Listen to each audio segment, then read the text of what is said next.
आगमन हो चुका है दिल्ली में।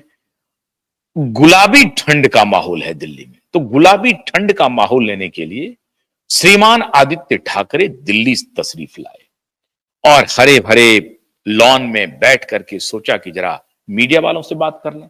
उसके पहले रात में अंधेरे में, गुलाबी ठंड में, रात में अंधेरे में राहुल जी गांधी से उन्होंने मुलाकात कर ली और उसके बाद केजरीवाल जी से भी मुलाकात हो गई।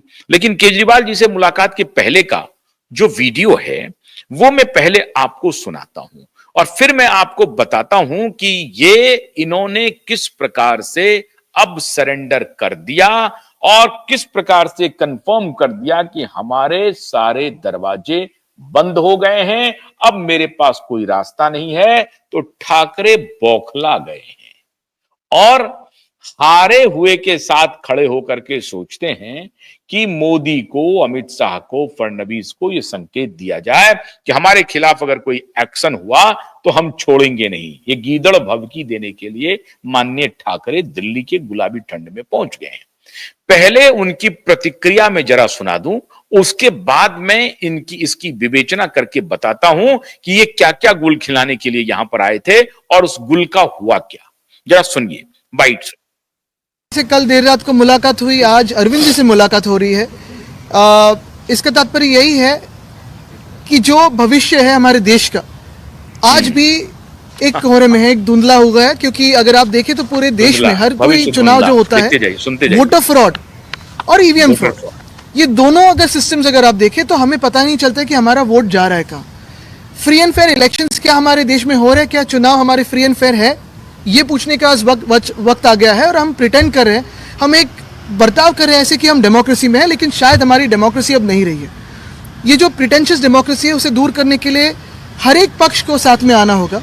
कर्टसी में विजिट तो थी, कल राहुल जी के साथ थी, आज अरविंद जी के साथ है, लेकिन देश भर में जो हमारे साथ हुआ है या फिर जो आज केजरीवाल साहब के साथ हुआ या कांग्रेस के साथ हुआ, कल होते होते बिहार में नीतीश जी के साथ भी होगा, उनकी भी सीट चली जाएगी और भाजपा सत्ता प्राप्त कर लेगी। आरजेडी के साथ होगा, फिर चंद्रबाबू जी के साथ होगा और भाजपा का यही सपना है कि हर एक रीजनल पार्टी को तोड़ा जाए, मरोड़ा जाए और खत्म किया जाए, वैसे ही जैसे उनको देश की डेमोक्रेसी को करना है। एक ही बात इसमें है कि आज और कल की जो कर्टेसी मीट्स है उससे आगे जो रोड मैप है वो भी थोड़ी तय करने की तैयारी चल रही है। उनको पता नहीं कि इंडिया अलायंस में कुछ बचा है कि नहीं, लेकिन इंडिया में और भारत में आज भी लोग ऐसे भी हैं जो लोकशाही के लिए और संविधान के लिए लड़ेंगे। और इंडिया अलायंस जो भी हमारी है, ठीक है, नेशनल लेवल के लिए है, रीजनल लेवल पे हमने सबने निर्णय किया कि कैसे लोकल टीम्स पे होता है, लोकल यूनिट्स पे होता है, लेकिन नेशनली इंडिया अलायंस संविधान के लिए, लोकतंत्र के लिए और आपके अधिकार के लिए, हमारे अधिकार के लिए, हर एक की आवाज के लिए लड़ती रहेगी। इंडिया अलायंस में लीडरशिप, ये जॉइंट लीडरशिप है, बहुत सारे बड़े बड़े नेता है और ये सारे लोग इंडिया अलायंस की लीडरशिप है, कोई एक नेता नहीं है, सारे लोग एक साथ काम कर रहे हैं। और ये लीडरशिप की लड़ाई नहीं है, ना ये ईगो की लड़ाई है, ना ये सत्ता प्राप्त की लड़ाई है, ये लड़ाई देश के हित की लड़ाई है। एक तो उनकी उम्र और जो सीनियरिटी उन पर मैं बात नहीं करूंगा, लेकिन हमारा जो प्रिंसिपल है कि जो भी महाराष्ट्र के खिलाफ काम करता है, जो भी महाराष्ट्र के हित के खिलाफ काम करता है, और अगर आप महाराष्ट्र इतने बड़े राज्य के खिलाफ काम करोगे, जाहिर सी बात है देश पे इसका इम्पैक्ट होता ही है, नेगेटिव इम्पैक्ट देश पे भी होता है। तो जो महाराष्ट्र द्रोही है वो देशद्रोही भी होता है। उन्होंने सिर्फ ना हमारी पार्टी को तोड़ा है, ना परिवार को तोड़ने की कोशिश की है, लेकिन महाराष्ट्र की जो रीढ़ की हड्डी इंडस्ट्रियलाइजेशन, उसे तोड़ी है। अगर आप देखें तो किसानों की आत्महत्या ज्यादा बढ़ी है तो इनके समय में बढ़ी है। काफी सारे किसान आंदोलन हो, महिलाओं पे अत्याचार हो, युवाओं की बेरोजगारी हो, पिछले 2-2.5 सालों में जितनी बढ़ चुकी है, ये देशद्रोह है, ये महाराष्ट्र द्रोह है। और ऐसे गंदे काम करने वाले इंसान का कभी भी हम सत्कार नहीं करेंगे, ये हमारा प्रिंसिपल है। उनके प्रिंसिपल्स के बारे में मैं कुछ नहीं कहूंगा क्योंकि मैं बहुत जूनियर हूं उनके करियर के हिसाब से भी और उम्र के हिसाब से भी। अगर आप देखें तो सारी जो बातें हैं वो पब्लिकली करते हैं, कभी भी हमने उनका अभिनंदन नहीं किया।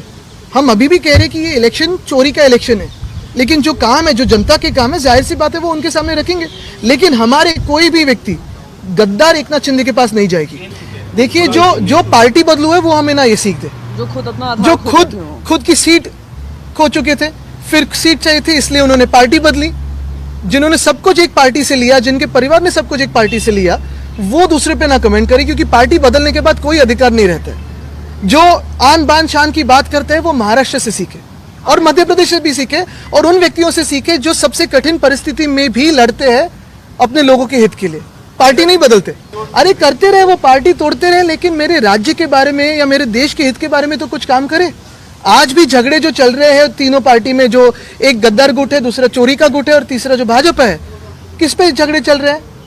कौन सा बंगला किसको मिलेगा मंत्री का, कौन सी गाड़ी किसको मिलेगी, गाड़ी का नंबर क्या होगा, कौन जिला का पालक मंत्री, कौन मालक बनेगा, कौन पालक बनेगा? क्या ये झगड़े हो सकते हैं? झगड़ना है तो इस पे झगड़िए ना कि 2100 मिलने चाहिए कि 2300 मिलने चाहिए।